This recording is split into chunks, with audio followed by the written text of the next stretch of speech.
Hey guys, तो जैसा कि लास्ट पार्ट में हमने देखा था, ब्लू गोल्ड होली माउंटेन पे तांगसंग टावर ऑफ लाइफ को कंप्लीट करने में लग जाता है और साथ ही इसका वेडिंग का भी दिन आ जाता है। काफी डिफिकल्टीज का सामना करने के बाद तांगसांग और मी गोंजी दोनों ही शादी करने वाले हैं। अब आगे व्हाइट टाइगर एम्परर मी गोंजी के पास में आते हैं और कहते हैं, अगर फ्यूचर में ये तुम्हें खुश नहीं रख सका फिर तुम मेरे पास में आ सकती हो। मैं फ्यूचर में इसे पीट तो नहीं सकता, मगर फिर भी मैं तुम्हें प्रोटेक्ट जरूर करूंगा। व्हाइट टाइगर एम्परर कहते हैं, जिन मियाओलिन, मैं तुम्हें अपनी पोती दे रहा हूँ, इसलिए नहीं कि तुम स्ट्रॉन्ग हो और पावरफुल हो, क्योंकि ये तुम्हें पसंद करती है। इस लव को रिस्पेक्ट करना और मैं तुम दोनों को इटर्नल लाइफ का ब्लेसिंग देता हूँ। तांगसंग भी इन्हें थैंक्स कहता है। तांगसांग और मी गोंजी दोनों ही एक दूसरे के हाथों को होल्ड किए हुए हैं और एक दूसरे को देख रहे हैं। इतने में ऊपर स्काई में स्ट्रॉन्ग ड्रैगन रोड भी सुनाई देता है और ड्रैगन का ब्लेसिंग भी आ जाता है। तांगसंग समझ जाता है कि ये शू आन्यू है और यहाँ पे ये इनके वेडिंग में आया है। फिनिक्स क्लैन का भी आवाज सुनाई देता है। ड्रैगन और फिनिक्स के चिल्लाने के बाद फायरवर्क्स भी ऊपर स्काई में देखे जा सकते हैं। पटाखे फूट रहे होते हैं एक के बाद एक, बूम बूम बूम पटाखे फटते हैं। टियानयांग एम्परर भी यहाँ पे हैं और ये भी इस सीन को देख रहे हैं। इनके लिए तो अभी भी इम्पोर्टेंट थिंग है कि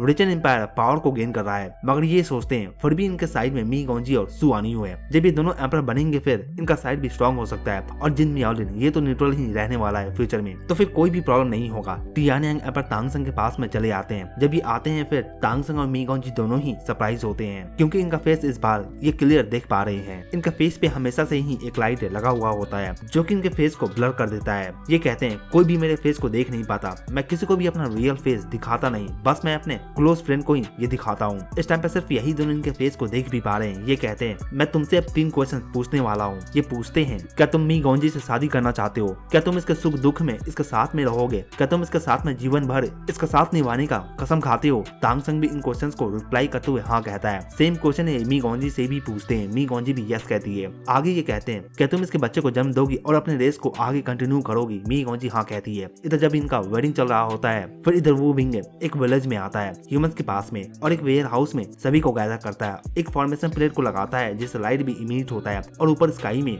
ईस्ट साइड में देखते हुए कहता है, तांगसंग, मेरी तरफ से तुम्हारा वेडिंग गिफ्ट ये होने वाला है। और तुरंत ही यहाँ पर लाइट भी इमिट होता है और ये सभी लोग यहाँ पे इन लाइट में गायब हो जाते हैं। ये ह्यूमंस को ओशियन में टेलीपोर्ट कर रहे हैं, जबकि आज इनके पास में काफी अच्छा चांस है। तो फिर टियानू एम्परर और दूसरे एम्परर भी इस टाइम पे वेडिंग में ही बिजी है। तांगसंग के एफर्ट के कारण से ओशियन में ह्यूमंस का कंट्री भी अब फाइनली कंप्लीट होने वाला है। जब से सियाओ है प्राइम मिनिस्टर बने हैं, इस मैटर को यही हैंडल भी कर रहे हैं और ये काफी केयरफुली हैंडल भी करते हैं इस मैटर को। इधर वेडिंग सेरेमनी में शादी के सभी रस्म को करने के बाद तांगसंग और मी गोंजी वाइन काउंटर पे आ जाते हैं। यहाँ पे सू आन्यू और ड्रैगन क्लैन के लोग हैं। तांगसंग इन्हें देखकर इन्हें थैंक्स कहता है। इस पे ये कहता है, तुम थैंक्स क्यों कह रहे हो, हम फ्रेंड्स हैं। सू आन्यू अपने क्लैन से पावरफुल ड्रैगन को लेकर आज आया है इनके वेडिंग में। एक तो ये तांगसंग का वेडिंग तो अटेंड तो करना ही चाहता था और साथ ही ये दिखाना चाहता था कि बिना एम्परर के भी अभी ड्रैगन क्लैन काफी पावरफुल है। सू आन्यू कहता है, मैंने सुना है कि 4th पोजीशन को लेकर डिस्कशन स्टार्ट हो चुका है, हमें काफी हार्ड वर्क करना भी होगा इस कारण से। इस पर तांगसंग इसे कहता है, तुम कितने ग्रेडी हो, अभी भी तुम एक और एम्परर का पोजीशन को हासिल करने का सोच रहे हो। इस पे ये कहता है, मैं ग्रेडी नहीं हूँ, बल्कि मेरे ऊपर काफी रिस्पॉन्सिबिलिटीज है। फिनिक्स क्लैन में अभी 2 एम्परर है और मेरे ड्रैगन क्लैन में एक भी नहीं है। तांगसंग इसे कहता है, चिंता मत करो, मैं तुम्हें जरूर ही सपोर्ट करूंगा। दोनों ही अब ड्रिंक करते हैं। यहाँ के बाद तांगसंग मेन टेबल पे आ जाता है मी गोंजी के साथ में। यहाँ पे टियानयांग एम्परर और टिहानू एम्परर भी है। तांगसंग इन्हें ग्रेट करता है। टिहानू एम्परर कहते हैं, ये तुम्हारा बिग डे है, एंजॉय करो, हम ओल्ड पीपल अब चलते हैं यहाँ से, हम यहाँ पे रहकर क्या ही करेंगे। इस पे तांगसंग इन्हें कहता है, आज वेडिंग डे में काफी रिलेटिव्स और काफी फ्रेंड्स आए हैं, अगर आप थोड़ा वेट करोगे फिर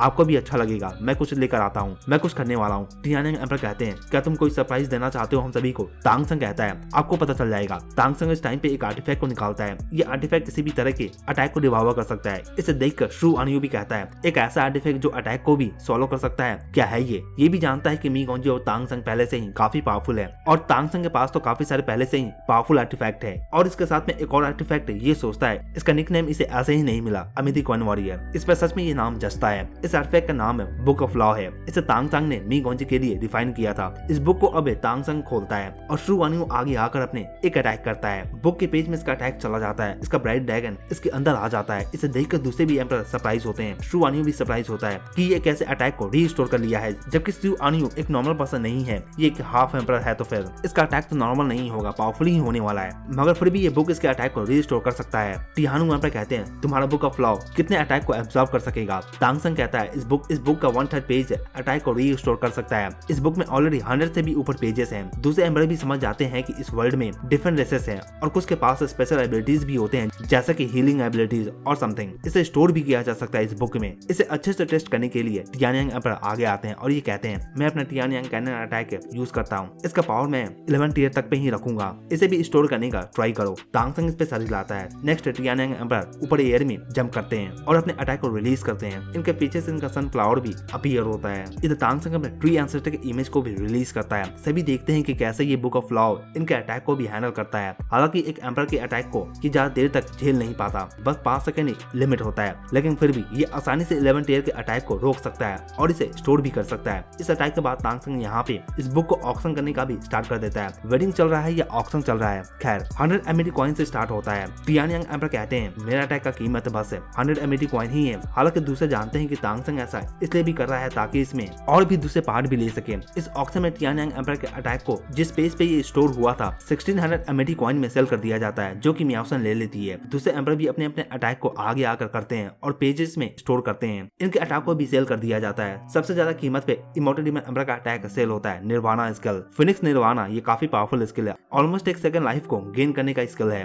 लास्ट में टिहानु एम्परर बचते हैं। ये कहते हैं मेरा क्लैन तो अटैक में अच्छा नहीं है, मगर जबकि ये एक हैप्पी डे है, फिर मैं लक एनर्जी को इस बुक में डालता हूँ। स्ट्रॉन्ग स्पिरिचुअल एनर्जी फील होता है सभी को। फिर व्हाइट लाइट शूट होकर इस बुक के अंदर में जाता है। इसके बाद तांगसंग ने थैंक्स कहता है। इस ऑक्शन में टोटल तांगसंग को 18,000 एमएटी कॉइन गेन होता है। इस इवेंट के बाद दूसरे एम्परर से वाइन ड्रिंक करते हैं और थोड़ा बात करने के बाद ये फिर यहाँ से चले जाते हैं इस वेडिंग से। ये वेडिंग भी ये शो करने के लिए था कि फ्यूचर में ये दोनों ही एंसेस्टर कोड के मेन एम्परर बनने वाले हैं। इस दिन के बाद अब तांगसंग मी गोंजी के साथ में मिलकर टावर ऑफ लाइफ को कंटिन्यू बिल्ड करना स्टार्ट करता है। एक बार ये कंप्लीट हो जाए फिर ये दोनों इसके अंदर में रिट्रीट में जा सकेंगे। इसमें जो भी रिसोर्सेस लगा है या लगेगा एंसेस्टर कोड ही ने प्रोवाइड करने वाला है। तांगसंग और मी गोंजी दोनों ही एक दूसरे को टावर ऑफ लाइफ के अंदर में बंद कर चुके हैं। अंदर में ये इसे बिल्ड करते हैं और इसके अंदर में मेडिटेट भी करते हैं और अपना कल्टीवेशन भी करते हैं। वेडिंग को खत्म हुए अब 7 दिन भी बीत जाते हैं। न्यूज एंसेस्टर कोड में आ जाता है जो भी ह्यूमंस कॉन्टिनेंट में रह रहे थे ये सडनली गायब हो चुके हैं। थोड़े बहुत ह्यूमन गायब नहीं हुए बल्कि मिलियंस ऑफ ह्यूमन गायब हो चुके हैं। जबकि मिलियंस ऑफ ह्यूमन गायब हो चुके हैं फिर इस कारण से भी ये बिग न्यूज बन जाता है। टिहानु एम्परर इस मैटर पे सीरियस हो जाते हैं और ये एक इन्वेस्टिगेशन टीम को भी सेंड कर देते हैं। यहाँ तक कि कैरी सिटी में भी ये जाते हैं चेक करने के लिए, मगर यहाँ पे इन्हें कुछ भी नहीं दिखता। ये कैरी सिटी भी पहले की तरह ही है। ऐसा नहीं है कि ह्यूमंस के गायब होने पे इन्हें कोई भी फर्क पड़ेगा,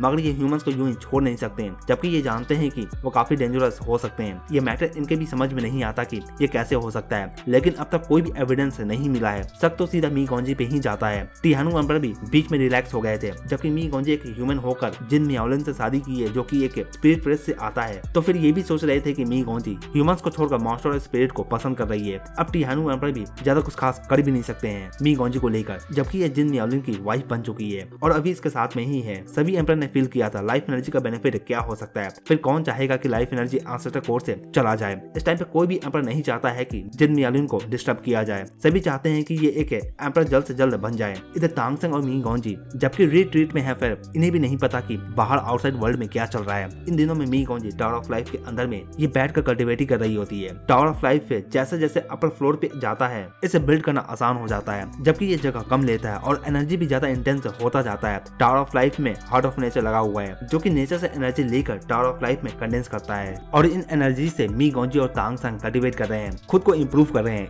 इन्हीं एनर्जी से तांगसंग आगे टावर ऑफ लाइफ को बिल्ड कर रहा है। इसमें लाइफ एनर्जी और भी कंडेंस हो रहा है। हालांकि तांगसंग हार्ट ऑफ नेचर से ज्यादा पावर को खींच भी नहीं सकता है खुद के बेनिफिट के लिए, नहीं तो फिर ये प्लेन इसे फील कर लेगा और जब ट्रिबुलेशन आएगा फिर उस टाइम पे ये काफी खतरनाक भी हो सकता है। तांगसंग इस टावर में लास्ट जेम स्टोन को भी ऐड कर देता है। इसके बाद इस टावर से स्ट्रॉन्ग लाइफ एनर्जी भी शूट होता है और ये ऊपर स्काई में फैल जाता है। इसे फील कर अब दूसरे एम्परर भी यहाँ पे आ जाते हैं इसे चेक करने के लिए। टियानयांग एम्परर इसे फील कर ये कहते हैं ट्री एंसेस्टर के लाइफ एनर्जी से ये कम नहीं लग रहा, ये काफी पावरफुल लाइफ एनर्जी है जो कि मैंने अपने लाइफ में कभी भी देखा नहीं है। जिन मियाओलिन ये एक ब्लेसिंग है हम सब के लिए, हम काफी लकी हैं कि ये हमारे साथ में है। सभी एम्परर इस टाइम पे फील कर सकते हैं। इतने में ये सभी एम्परर फील करते हैं कि एक फोर्स राइज हो रहा है जो कि लाइफ एनर्जी को यहाँ पे सप्रेस कर रहा है, लेकिन थोड़ी देर में ही ये चला भी जाता है। इस तरह का फोर्स को फील करके ये सभी एम्परर का एक्सप्रेशन भी चेंज हो जाता है। ये जानते हैं कि ये क्या था, ये प्लेन का पावर था जो कि इसे सप्रेस करने का ट्राई भी कर रहा था। जबकि एक जगह पर ज्यादा लाइफ एनर्जी गैदर हुआ है तो फिर ये सभी समझ जाते हैं कि जिन मियाओलिन ये इस प्लेन के हिडन रूल्स को टच कर चुका है बिना एम्परर बने हुए। इसका मतलब है कि जब ये एक एम्परर बन जाएगा उस टाइम पे इसका ट्रिबुलेशन काफी खतरनाक होगा।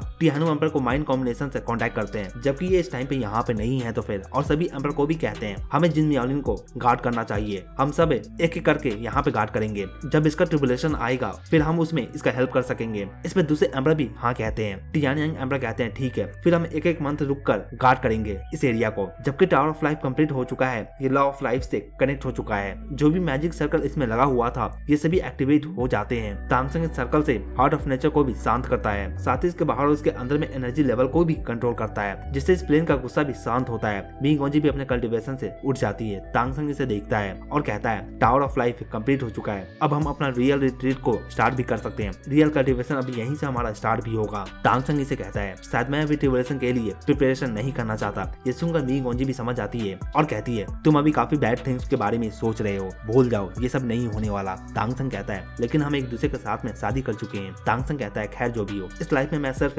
तुम्हारे बारे में ही सोचा करता हूँ और सिर्फ तुम ही मेरी रिस्पॉन्सिबिलिटीज भी हो। मगर पिछले लाइफ में मेरे काफी फ्रेंड हुआ करते थे जो मेरी रिस्पॉन्सिबिलिटीज को कैरी करते थे। वहाँ पे मैं सी गॉड बना और फिर मैं गॉड रेल्म में गया, बाद में मैं एक गॉड किंग भी बना। मैं पिछले लाइफ में हर दिन बिजी हुआ करता था, इस लाइफ से तो ज्यादा बिजी मैं पिछले लाइफ में ही हुआ करता था। तांगसंग कहता है मैं फील कर सकता हूँ कि हमारा असुरा सॉर्ड और सी गॉड ट्राइडेंट दोनों ही काफी करीब आ चुके हैं। इनका रियल बॉडी काफी करीब आ रहा है। एक बार ये डिवाइन वेपन्स आ जाए इस वर्ल्ड में, ये हर हाल में हमारे साथ कनेक्ट होने का ट्राई करेंगे और उस टाइम पे बिग प्रॉब्लम भी हो सकता है। मगर उससे पहले ये हो हमें प्रिपरेशन भी कर लेना चाहिए। इधर एंसेस्टर कोर्ट में थिंग्स भी शांत हो चुका है। अभी के लिए इनके पास से मोस्ट इंपोर्टेंट काम है कि ये टावर ऑफ लाइफ को गार्ड करे हर हाल में, और इस काम में ये लग भी जाते हैं। टावर ऑफ लाइफ से मिलने वाला लाइफ एनर्जी काफी ज्यादा है इनके लिए भी, और इनका वाइटलिटी भी डे बाई डे इंक्रीज करता है। इधर मी गोंजी भी प्रिपरेशन करना स्टार्ट कर देती है ताकि जब असुरा सॉर्ड आए फिर ये उसके साथ में कनेक्ट हो सके। इसका तीनों ब्लड लाइन भी काफी फास्ट है, इंप्रूव हो रहा है। इधर तांगसंग जिसके पास में काफी सारे सुपर ब्लड लाइन्स है, जब ये अपना ट्रिबुलेशन क्रॉस करेगा उस टाइम पे इसे भी काफी रिस्क होगा। उस टाइम पे जो प्रेशर क्रिएट होगा वो एम्परर भी इमेजिन नहीं कर सकते हैं कि कितना ज्यादा बिग प्रेशर क्रिएट होगा। लेकिन जब तांगसंग के पास इसका सी गॉड ट्राइडेंट आ जाएगा फिर इसके लिए भी थिंग्स आसान हो जाएगा। अभी से सी गॉड ट्राइडेंट के कारण से ये अपने पिछले लाइफ के पावर को भी गेन कर सकेगा। तांगसंग सोच रहा है जब ये दो सुपर आर्टिफैक्ट आ जाते हैं फिर ये उस टाइम पे मी गोंजी को लेकर इस प्लेन से बाहर चला जाएगा और बाहर में जाकर इन दोनों आर्टिफैक्ट के साथ में मर्ज हो सकेगा ताकि उसका असर इस प्लेन पे ना हो और ये अपने गॉड किंग पावर को भी गेन कर सके आसानी से। तांगसंग के पास काफी सारे ब्लड लाइन्स है, जैसे कि इसका मेन ब्लड लाइन अभी कियोस ब्लू सिल्वर एम्परर है और ये कंट्रोल टावर के तौर पे काम भी करता है इसके बॉडी में। इसके बाद इसका आई आता है जो कि आई स्किल है और ये भी एक सुपर ब्लड लाइन है। फिर जिंगबेंग स्किल आता है, इसके कारण से तांगसंग को सुपर डिफेंस स्किल भी मिलता है। फिर क्रिस्टल स्किल आता है, ये भी एक सुपर ब्लड लाइन है, इसके कारण से तांगसंग अपने बॉडी में दूसरे और भी ब्लड लाइन को सील कर सकता है। इसके बाद पीकॉक स्किल, टाइम स्किल, पेंगलोंग स्किल, फिनिक्स स्किल, गुलॉन्ग स्किल, लाइगर स्किल और लाइफ एनर्जी स्किल ये सभी आते हैं। जब से तांगसंग एस्ट्रा कोर्ट में है ये ज्यादातर अभी अपने ब्लू गोल्ड क्लैन के स्किल को ही यूज कर रहा है जो कि लाइफ एनर्जी है। इसके अलावा तांगसंग के पास है डिफरेंट डोमेन स्किल्स भी है, जैसे कि किलिंग डोमेन, गुड और bad luck domain, life energy domain. अभी से अपने पूरे ही ब्लड लाइन स्किल्स को एक साथ में लेकर आना है और इसे एक दूसरे के साथ में अच्छे से कनेक्ट करवाना है ताकि ये अच्छे से एक दूसरे के साथ में काम भी कर सके। इधर एंसेस्टर कोर्ट में जबकि लाइफ एनर्जी काफी ज्यादा हो चुका है फिर एम्परर्स को भी काफी बेनिफिट होता है। तियानयांग एम्परर के जैसे एम्परर को ज्यादा बेनिफिट तो नहीं होता, बस इन्हें स्ट्रॉन्ग लाइफ एनर्जी ही मिलता है और इनका वाइटलिटी इंक्रीज करता है। जबकि ये एम्परर लेवल के पीक पे है तो फिर इनका कल्टीवेशन उतना कुछ खास इंक्रीज नहीं करता, लेकिन जिंगफिंग डिमन एम्परर के जैसे एम्परर को काफी बेनिफिट होता है जबकि ये अपने वाइटलिटी को इंप्रूव कर सकते हैं और साथ ही अपने पावर को भी इंप्रूव कर सकते हैं। इस कारण से भी एम्परर से ये टावर ऑफ लाइफ को गार्ड भी कर रहे हैं और इसमें काफी इंटरेस्ट को भी शो करते हैं। इसके करीब रहने पे इन्हें स्ट्रॉन्ग लाइफ एनर्जी भी एब्जॉर्ब करने का मौका भी मिलता है। इस कारण से भी टावर ऑफ लाइफ के 10 किलोमीटर एरिया में कोई भी लिविंग बीइंग को रहने नहीं दिया जाता, ऐसा ऑर्डर पास कर दिया जाता है ताकि एम्परर्स को ज्यादा से ज्यादा बेनिफिट मिल सके। जबकि टावर ऑफ लाइफ के बाहर में ये चल रहा है फिर इसके अंदर में तांगसंग और मी गोंजी ये तो लाइफ एनर्जी में हर दिन नहा रहे हैं। इसके कारण से इन दोनों को भी काफी बेनिफिट मिलता है, इनके बेनिफिट को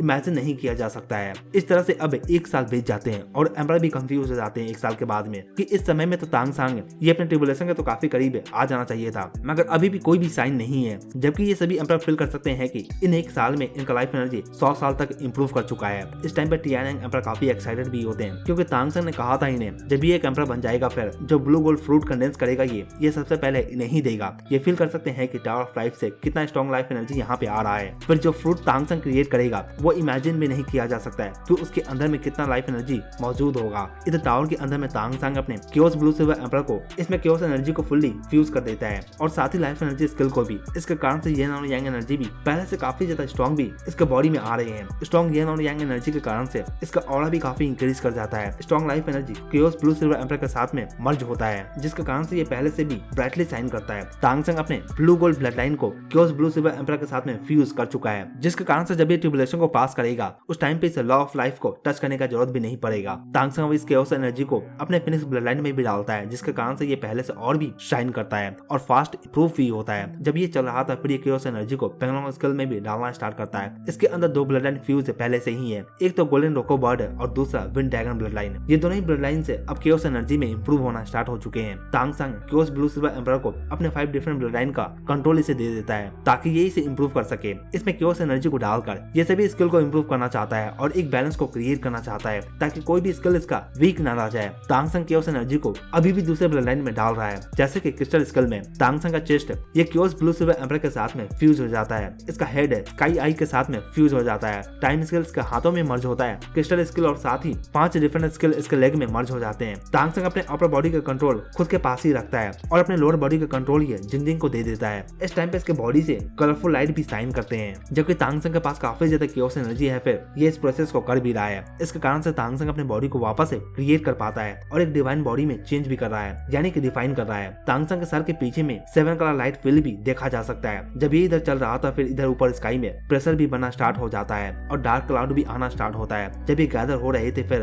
टियानयांग एम्परर भी इसे फील कर लेते हैं और ये कहते हैं हम सबको पता था कि ट्रिब्यूलेशन आने वाला है, मगर ये इतना स्ट्रॉन्ग होगा ये कैसे हो सकता है। ये ट्रिब्यूलेशन को 2 पार्ट में डिवाइड करते हैं। एक तो अर्ली स्टेज है जिसे लैंडिंग ट्रिब्यूलेशन भी कहा जाता है। इस स्टेज में डार्क क्लाउड गैदर होते हैं स्काई में और एनर्जी गैदर होता है इसके अंदर में। और सेकंड में ट्रिब्यूलेशन पूरी तरह से ही आ जाता है। अभी लैंडिंग ट्रिब्यूलेशन ही आया है और दूसरे नंबर अभी से ही काफी स्ट्रॉन्ग प्रेशर को फील कर सकते हैं। ड्रैगन क्लैन के एल्डर एक टाइम पे अपने ट्रिब्यूलेशन को पार कर रहे थे एम्पर लेवल का, मगर ये फेल हो गए थे उस टाइम पे। लेकिन ये मारे नहीं गए थे, ये इंजर हो गए थे अपने ट्रिब्यूलेशन में। लेकिन ट्रिब्यूलेशन क्रॉस करने के टाइम पे चांसेस काफी ज्यादा होता है मारे जाने का, फिर ध्यान भी काफी रखना होता है। इस कारण से भी दूसरे हेल्प के लिए एक स्ट्रॉन्ग पर्सन को कॉल कर लेते हैं। इतने में ऊपर स्काई भी गरजना स्टार्ट करता है। ये फील कर सकते हैं कि जैसे कि पुरानी स्काई गुस्सा हो। इस टाइम पे मी गोंची और तांग संग ये दोनों ही अभी भी बाहर नहीं आए और न ही ये ट्रिब्यूलेशन को क्रॉस भी कर रहे हैं। इधर ये ट्रिब्यूलेशन तो अभी गैदर ही हो रहा है, लेकिन अभी भी ये काफी स्ट्रॉन्ग है। टियानु एम्परर कहते हैं एंसेस्टर कोड को प्रोटेक्ट करने के लिए एम्परर एक बार फिर से एक साथ में होकर एंसेस्टर कोड को प्रोटेक्ट करना स्टार्ट करते हैं। इस टाइम पर सभी एम्परर भी टावर ऑफ लाइफ पे ही फोकस किए हुए हैं। इतने में सिल्वर लाइट भी फ्लैश करता है और 2 फिगर ऊपर स्काई में राइज करते हैं। व्हाइट टाइगर एम्परर कहते हैं जिन मियाओलिन का एबिलिटी से एक के बाद एक आ रहा है।